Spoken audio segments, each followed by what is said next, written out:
ಭಾರತವು ವೈವಿಧ್ಯಮಯ ಸಂಸ್ಕೃತಿ ಮತ್ತು ಕಲೆಗಳ ತವರು.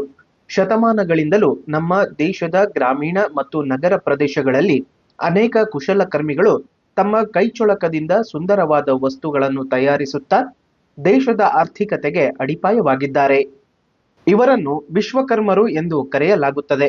ಈ ಸಾಂಪ್ರದಾಯಿಕ ವೃತ್ತಿಗಳನ್ನು ನಂಬಿ ಬದುಕುತ್ತಿರುವ ಜನರಿಗೆ ಆಧುನಿಕ ತಂತ್ರಜ್ಞಾನ, ತರಬೇತಿ ಮತ್ತು ಆರ್ಥಿಕ ನೆರವು ನೀಡುವ ಉದ್ದೇಶದಿಂದ ಕೇಂದ್ರ ಸರ್ಕಾರವು ಪ್ರಧಾನಮಂತ್ರಿ ವಿಶ್ವಕರ್ಮ ಯೋಜನೆಯನ್ನು ಜಾರಿಗೆ ತಂದಿದೆ.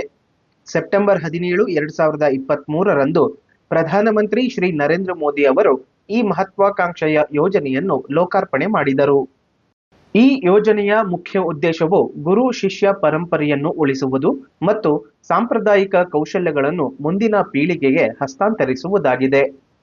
ಕುಶಲಕರ್ಮಿಗಳು ತಯಾರಿಸುವ ಉತ್ಪನ್ನಗಳ ಗುಣಮಟ್ಟವನ್ನು ಹೆಚ್ಚಿಸುವುದು, ಅವರಿಗೆ ಜಾಗತಿಕ ಮಾರುಕಟ್ಟೆಯೊಂದಿಗೆ ಸಂಪರ್ಕ ಕಲ್ಪಿಸಿ ಮತ್ತು ಅವರ ಆರ್ಥಿಕ ಪರಿಸ್ಥಿತಿಯನ್ನು ಸುಧಾರಿಸುವುದು ಈ ಯೋಜನೆಯ ಪ್ರಮುಖ ಗುರಿಗಳಾಗಿವೆ. ವಿಶ್ವಕರ್ಮ ಯೋಜನೆಯು ಒಟ್ಟು 18 ವಿವಿಧ ಸಾಂಪ್ರದಾಯಿಕ ವೃತ್ತಿಗಳಲ್ಲಿ ತೊಡಗಿರುವ ಕುಶಲಕರ್ಮಿಗಳನ್ನು ಒಳಗೊಂಡಿದೆ.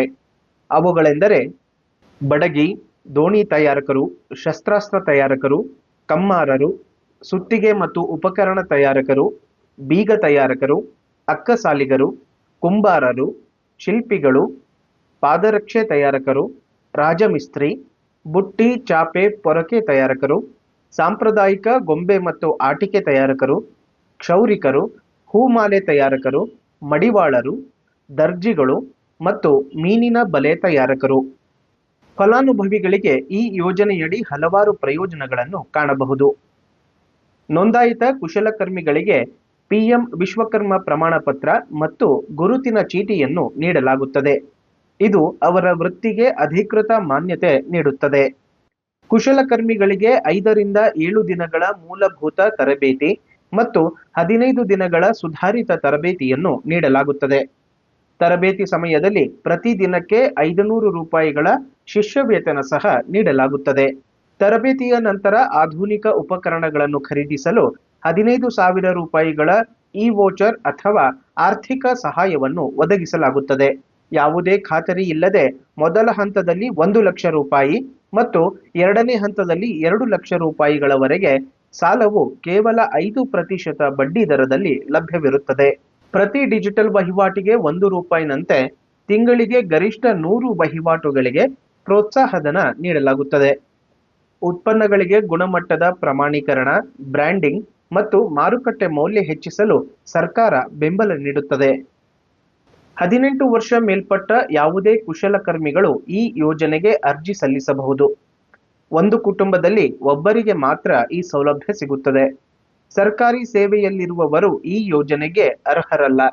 ಆಸಕ್ತರು ಸಾಮಾನ್ಯ ಸೇವಾ ಕೇಂದ್ರಗಳ ಮೂಲಕ ಅಥವಾ ಅಧಿಕೃತ ವೆಬ್ಸೈಟ್ನಲ್ಲಿ ಆಧಾರ್ ಕಾರ್ಡ್, ಬ್ಯಾಂಕ್ ವಿವರಗಳು ಮತ್ತು ಪಡಿತರ ಚೀಟಿಯೊಂದಿಗೆ ನೋಂದಣಿ ಮಾಡಿಕೊಳ್ಳಬಹುದು. ಪ್ರಧಾನಮಂತ್ರಿ ವಿಶ್ವಕರ್ಮ ಯೋಜನೆಯ ಮುಖ್ಯಾಂಶಗಳು. ಈ ಯೋಜನೆಗೆ ದೇಶಾದ್ಯಂತ ವ್ಯಾಪಕ ಪ್ರತಿಕ್ರಿಯೆ ವ್ಯಕ್ತವಾಗಿದ್ದು, ಇದುವರೆಗೆ 30 ಲಕ್ಷಕ್ಕೂ ಹೆಚ್ಚು ಕುಶಲಕರ್ಮಿಗಳು ಅಧಿಕೃತವಾಗಿ ನೋಂದಾಯಿಸಿಕೊಂಡಿದ್ದಾರೆ. ಈ ಯೋಜನೆಯಡಿ ಸುಮಾರು 2.5 ಕೋಟಿಗೂ ಹೆಚ್ಚು ಅರ್ಜಿಗಳು ಸಲ್ಲಿಕೆಯಾಗಿದ್ದು, 3 ಹಂತದ ಕಟ್ಟುನಿಟ್ಟಿನ ಪರಿಶೀಲನೆಯ ನಂತರ ಅರ್ಹರನ್ನು ಆಯ್ಕೆ ಮಾಡಲಾಗುತ್ತಿದೆ. ನೋಂದಾಯಿತ ಫಲಾನುಭವಿಗಳಿಗೆ ಪಿಎಂ ವಿಶ್ವಕರ್ಮ ಪ್ರಮಾಣ ಪತ್ರ ಮತ್ತು ಗುರುತಿನ ಚೀಟಿಯನ್ನು ನೀಡಲಾಗಿದ್ದು, ಇದು ಅವರಿಗೆ ವೃತ್ತಿಪರ ಮಾನ್ಯತೆ ನೀಡುತ್ತದೆ. ನೋಂದಾಯಿತರಿಗೆ 5 ರಿಂದ 7 ದಿನಗಳ ಕಾಲ ತರಬೇತಿ ನಡೆಯುತ್ತದೆ. ಇಲ್ಲಿಯವರೆಗೆ ಸುಮಾರು 23,09,000 ಫಲಾನುಭವಿಗಳು ಈ ತರಬೇತಿಯನ್ನು ಯಶಸ್ವಿಯಾಗಿ ಪೂರ್ಣಗೊಳಿಸಿದ್ದಾರೆ. ಆಸಕ್ತ ಕುಶಲಕರ್ಮಿಗಳಿಗೆ 15 ದಿನಗಳು ಅಥವಾ ಅದಕ್ಕಿಂತ ಹೆಚ್ಚಿನ ಅವಧಿಯ ಸುಧಾರಿತ ಕೌಶಲ್ಯ ತರಬೇತಿಯನ್ನು ನೀಡಲಾಗುತ್ತದೆ. ತರಬೇತಿಯ ಅವಧಿಯಲ್ಲಿ ಪ್ರತಿ ಫಲಾನುಭವಿಗೆ ದಿನಕ್ಕೆ 500 ರೂಪಾಯಿಗಳ ಶಿಷ್ಯವೇತನವನ್ನು ನೇರವಾಗಿ ಅವರ ಬ್ಯಾಂಕ್ ಖಾತೆಗೆ ಜಮೆ ಮಾಡಲಾಗುತ್ತದೆ. ತರಬೇತಿ ಪೂರ್ಣಗೊಳಿಸಿದ ಸುಮಾರು 22 ಲಕ್ಷಕ್ಕೂ ಹೆಚ್ಚು ಕುಶಲಕರ್ಮಿಗಳಿಗೆ ಆಧುನಿಕ ಉಪಕರಣಗಳನ್ನು ಖರೀದಿಸಲು ತಲಾ 15,000 ರೂಪಾಯಿಗಳ ಇ-ವೋಚರ್ ಅಥವಾ ಹಣಕಾಸಿನ ನೆರವು ನೀಡಲಾಗಿದೆ. ಮೊದಲ ಹಂತದಲ್ಲಿ 1 ಲಕ್ಷ ರೂಪಾಯಿವರೆಗೆ ಸಾಲ ನೀಡಲಾಗುತ್ತದೆ. ಇದುವರೆಗೆ ಸುಮಾರು 5 ಲಕ್ಷ ಕುಶಲಕರ್ಮಿಗಳಿಗೆ ಈ ಸಾಲ ವಿತರಿಸಲಾಗಿದೆ. ಮೊದಲ ಹಂತದ ಸಾಲವನ್ನು ಸರಿಯಾಗಿ ಮರುಪಾವತಿಸಿದವರಿಗೆ ಎರಡನೇ ಹಂತದಲ್ಲಿ 2 ಲಕ್ಷ ರೂಪಾಯಿವರೆಗೆ ಸಾಲ ಸಿಗುತ್ತದೆ. ಈ ಸಾಲಕ್ಕೆ ಕೇವಲ 5% ಬಡ್ಡಿ ವಿಧಿಸಲಾಗುತ್ತದೆ. ಉಳಿದ ಬಡ್ಡಿಯನ್ನು ಕೇಂದ್ರ ಸರ್ಕಾರವೇ ಭರಿಸುತ್ತದೆ. ಈ ಯೋಜನೆಯಲ್ಲಿ ಮಹಿಳೆಯರ ಭಾಗವಹಿಸುವಿಕೆ ಗಮನಾರ್ಹವಾಗಿದೆ. ವಿಶೇಷವಾಗಿ ದರ್ಜಿ ಮತ್ತು ಹೂಮಾಲೆ ತಯಾರಿಕೆ ವೃತ್ತಿಗಳಲ್ಲಿ 90%ಕ್ಕೂ ಹೆಚ್ಚು ಮಹಿಳೆಯರು ತರಬೇತಿ ಪಡೆದು ಲಾಭ ಪಡೆದಿದ್ದಾರೆ. ಕುಶಲಕರ್ಮಿಗಳು ತಯಾರಿಸಿದ ಉತ್ಪನ್ನಗಳನ್ನು ಮಾರಾಟ ಮಾಡಲು ಸರ್ಕಾರವು ಪಿಎಂ ವಿಶ್ವಕರ್ಮ ಹಾತ್ ಮತ್ತು ಇ-ಕಾಮರ್ಸ್ ವೇದಿಕೆಗಳ ಮೂಲಕ ಮಾರುಕಟ್ಟೆ ಸೌಲಭ್ಯವನ್ನು ಒದಗಿಸುತ್ತಿದೆ.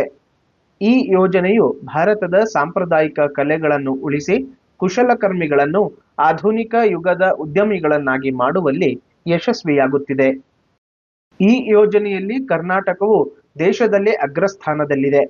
ಕಳೆದ ವರ್ಷದ ಅಂಕಿಅಂಶದಂತೆ ಕರ್ನಾಟಕದಿಂದ ಸುಮಾರು 32,22,000ಕ್ಕೂ ಹೆಚ್ಚು ಅರ್ಜಿಗಳು ಸಲ್ಲಿಕೆಯಾಗಿದ್ದು, ಅದರಲ್ಲಿ 5,71,000 ಹೆಚ್ಚು ಕುಶಲಕರ್ಮಿಗಳ ನೋಂದಣಿ ಯಶಸ್ವಿಯಾಗಿ ಪೂರ್ಣಗೊಂಡಿದೆ.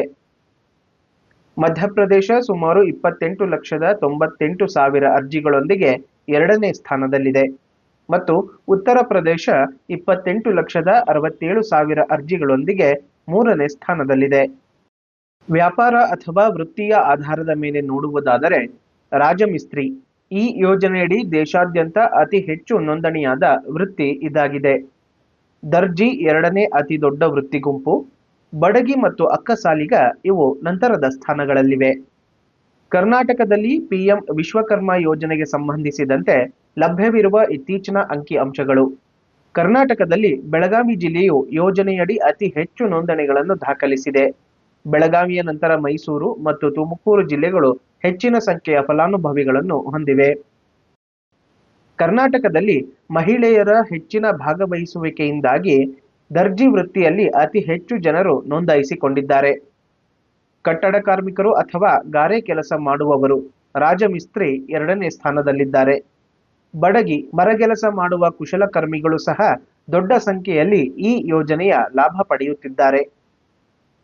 ಹೀಗೆ ಪ್ರಧಾನಮಂತ್ರಿ ವಿಶ್ವಕರ್ಮ ಯೋಜನೆಯು ಭಾರತದ ಆತ್ಮನಿರ್ಭರತೆಯ ಕನಸನ್ನು ನನಸು ಮಾಡುವ ನಿಟ್ಟಿನಲ್ಲಿ ಒಂದು ಪ್ರಮುಖ ಹೆಜ್ಜೆಯಾಗಿದೆ. ಇದು ಕೇವಲ ಆರ್ಥಿಕ ಸಹಾಯ ನೀಡುವುದಲ್ಲದೆ ಕಳೆದು ಹೋಗುತ್ತಿರುವ ಸಾಂಪ್ರದಾಯಿಕ ಕಲೆಗಳಿಗೆ ಮರುಜೀವ ನೀಡುತ್ತಿದೆ. ಸಣ್ಣ ಪ್ರಮಾಣದ ಕುಶಲಕರ್ಮಿಗಳು ತಂತ್ರಜ್ಞಾನದ ನೆರವಿನೊಂದಿಗೆ ಜಾಗತಿಕ ಮಟ್ಟದಲ್ಲಿ ಸ್ಪರ್ಧಿಸಲು ಈ ಯೋಜನೆ ದಾರಿದೀಪವಾಗಿದೆ. ಸಮಾಜದ ಕಟ್ಟಕಡೆಯ ಕುಶಲಕರ್ಮಿಯನ್ನು ಒಳಗೊಳ್ಳುವ ಈ ಯೋಜನೆಯು ದೇಶದ ಸಮಗ್ರ ಆರ್ಥಿಕ ಅಭಿವೃದ್ಧಿಗೆ ಪೂರಕವಾಗಿದೆ.